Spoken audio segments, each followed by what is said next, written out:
Basic शिक्षा परिषद से संबंधित जो भी खबरें हैं हम लोग इस वीडियो में देखने वाले हैं, तो वीडियो को आप अंत तक देखिएगा। इसमें पहली खबर है, नई शिक्षा नीति देश की ज़रूरतें पूरा करने वाली, प्रधानमंत्री मोदी। तो देखते हैं क्या क्यों कहा गया ये। तो ये जो हमारे वर्तमान में पीएम हैं उन्होंने ये बात कही है।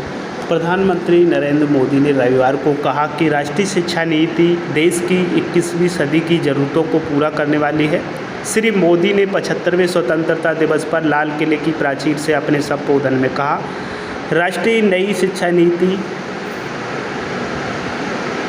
अब हमारे बच्चे कौशल के कारण रुके हुए विकास उनका पूरा होगा और इसके साथ साथ भाषा एवं सीमा में जो बंधे हुए हैं उसके भी लाभ होगा। दुर्भाग्य कि हमारे देश में भाषा को लेकर एक विभाजन पैदा हो गया है। भाषा की वजह से हमने देश के बहुत बड़ी प्रतिभाओं को पिंजड़े में बांध दिया है।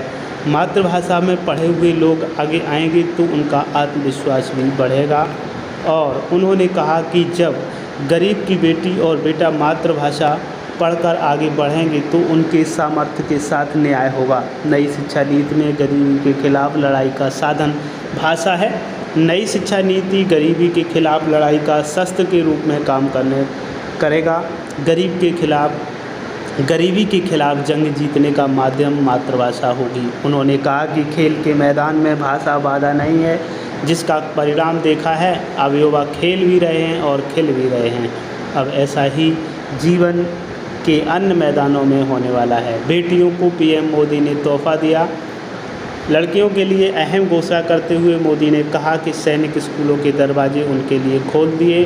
प्रधानमंत्री ने कहा, ये देश के लिए गौरव की बात है कि शिक्षा हो या खेल, बोर्ड्स के नतीजे हों या ओलंपिक का मेडल, हमारी बेटियां आज अभूतपूर्व प्रदर्शन कर रही हैं।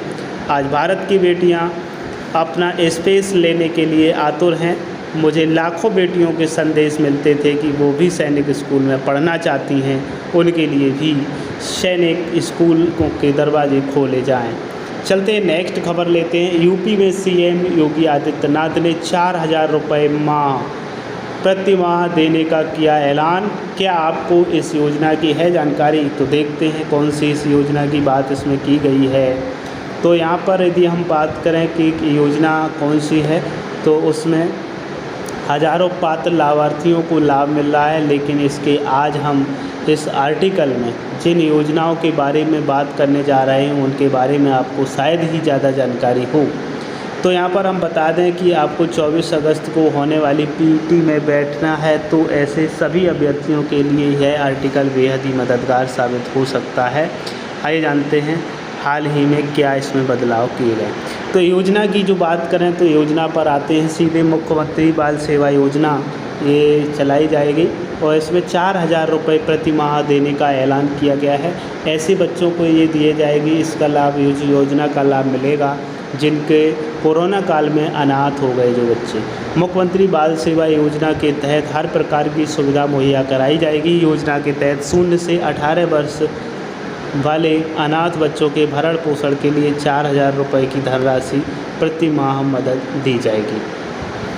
कब से की थी योजना की शुरुआत? तो 21 जुलाई को लखनऊ से राज्यपाल आनंदीबेन पटेल की उपस्थिति में इस योजना की शुरुआत हुई थी, जिनके तहत निराश्रित एवं अनाथ बच्चों को सहारा बनते हुए मुख्यमंत्री बाल सेवा योजना की घोषणा की गई।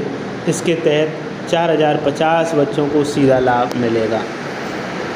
अब चलते हैं नेक्स्ट जो न्यूज़ है। दस्तावेजों के सत्यापन पर अटका शिक्षकों का एरियर।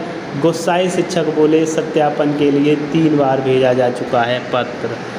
तो देखते हैं, ये बरेली का मैटर है। बरेली से ये न्यूज़ निकल के आई है कि दस्तावेजों के सत्यापन होने की वजह से कई शिक्षकों का एरियर नहीं निकल पा रहा है, जबकि लेखाधिकारी कार्यालय से बीएसए को शिक्षकों के दस्तावेज सत्यापित कर भेजने के लिए 2 सप्ताह में 3 बार पत्र जारी किया जा चुका है, जिसके बदले विभाग की ओर से कोई जवाब नहीं दिया गया है।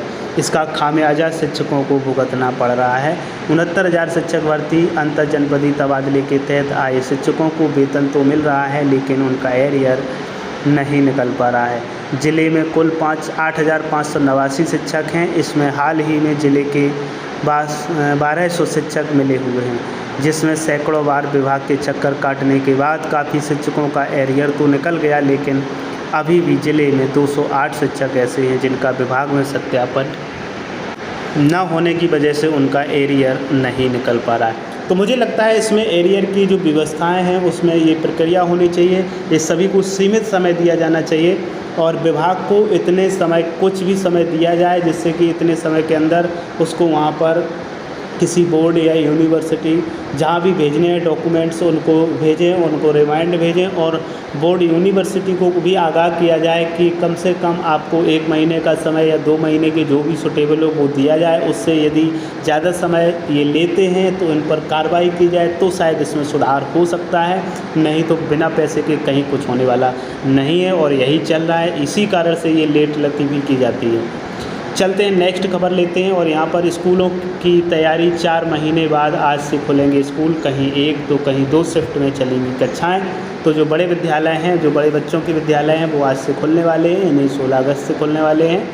तो यहाँ पर 4 महीने लगभग बंद रहे हैं विद्यालय, उसके बाद में विद्यालयों का सैनिटाइजेशन करवाया गया है, विद्यालय की साफ़ सफाई करवाई गई है, टाइम टेबल के अनुसार कक्षाएं चलाई जाएंगी जिसमें 2 शिफ्टें भी लगाई जाएंगी। शासन ने 16 अगस्त को स्कूलों को शुरू होने की ऑफलाइन कक्षाओं के लिए 2 शिफ्ट तय किए। कक्षा 9 से 12 तक के छात्र आधी क्षमता में सुबह 8 से 12 और दोपहर 12:30 बजे के बाद 12:30 से 4:30 बजे तक आएंगे। हालांकि स्कूल अपने संसाधन और छात्र संख्या के अनुसार अलग अलग समय पर भी कक्षाएं चलाएंगे।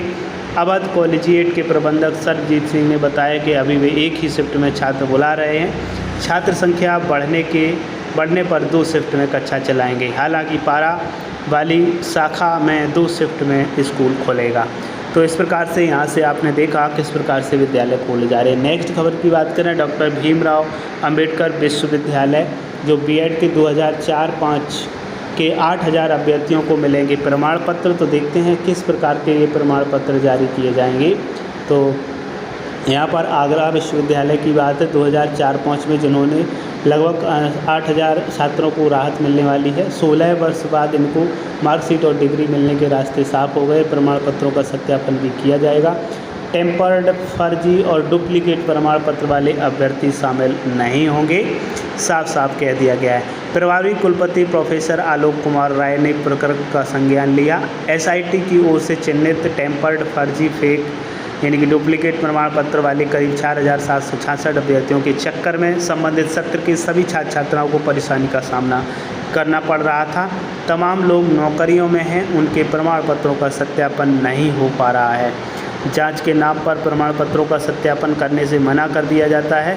इस प्रकरण को भी शुक्रवार को परीक्षा समिति की बैठक में रखा गया। निर्णय लिया गया कि जांच समिति की रिपोर्ट के अनुसार फर्जी और टेम्पर्ड प्रमाण पत्र वाले अभ्यर्थियों के नाम विश्वविद्यालय की वेबसाइट पर डाले जाएंगे। वहीं जिन छात्रों के नाम एसआईटी की सूची में नहीं थे और न ही जांच समिति की रिपोर्ट में हैं, उनका परिणाम जारी कर दिया जाएगा।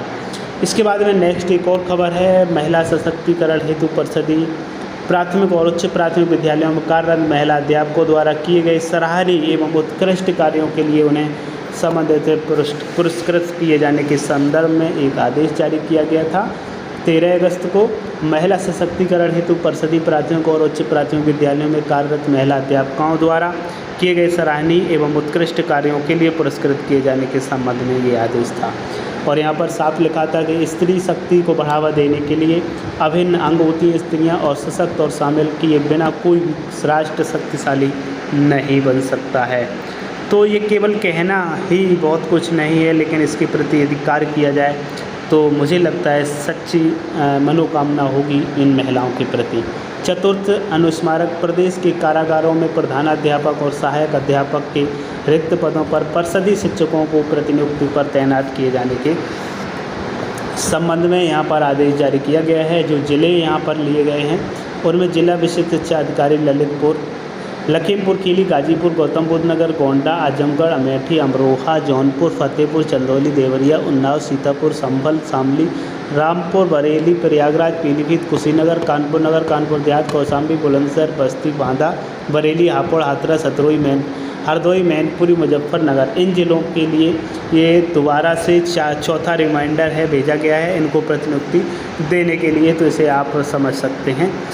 और आगे एक और जो खबर निकल के आ रही है वो ये है कि प्रदेश में जो वेतन निर्धारण नियमावली है, प्रदेश के प्राथमिक और माध्यमिक विद्यालयों में शिक्षण संस्थानों में शिक्षकों का चयन वेतनमान स्वीकृत किए जाने के संबंध में है। क्योंकि जो चयन वेतनमान है, कई बार ऐसी विसंगतियाँ हैं इसमें, जो कनिष्ठ हैं उनको वरिष्ठ से ज़्यादा वेतन मिल रहा है, तो ऐसी स्थितियों के लिए ही कुछ ये शासनादेश जारी किया गया है। तो यहाँ पर देखना होगा आगे चल के इस पर क्या कार्रवाई होती है और क्या किस प्रकार से प्रक्रिया अपनाई जाती है। तो जो ये होता क्या है कि वरिष्ठ और कनिष्ठ शिक्षक की सीधी भर्ती का पद एक ही हो तथा वरिष्ठ शिक्षक की सीधी भर्ती के पद पर नियुक्त कनिष्ठ से पूर्व अथवा समान विधि को ही की गई हो। वरिष्ठ शिक्षक की परिस्थिति सदैव कनिष्ठ की अपेक्षा उच्च और समान हो रही हो।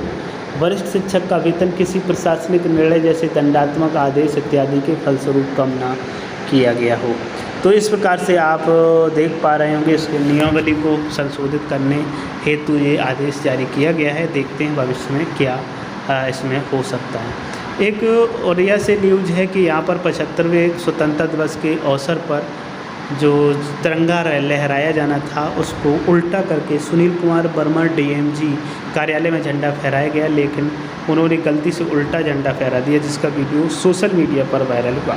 हालांकि उसके बाद में उन्होंने सफाई दी और आदेश भी एक निकाला। तो यहाँ पर फिर औरैया डीएम द्वारा जिलाधिकारी के द्वारा ये आप देख पा रहे होंगे एक प्रेस नोट निकाला और मीडिया ग्रुप पर सूचना विभाग द्वारा गलती से शेयर किया गया वीडियो 8 बजे 2000 वर्ष से पूर्व की टेस्टिंग का है, जिसे जिला सूचना अधिकारी द्वारा गलती से अन्य वीडियो के साथ शेयर कर दिया गया है। राष्ट्रीय ध्वज की टेस्टिंग के बाद नियमानुसार 8 बजे ध्वजारोहण किया गया, नियत प्रोटोकॉल के अनुसार किया गया। इस संबंध में जिला सूचना विभाग से स्पष्टीकरण तलब किया गया है। जिलाधिकारी औरैया। तो यहाँ से आप देख पाए आज की न्यूज़।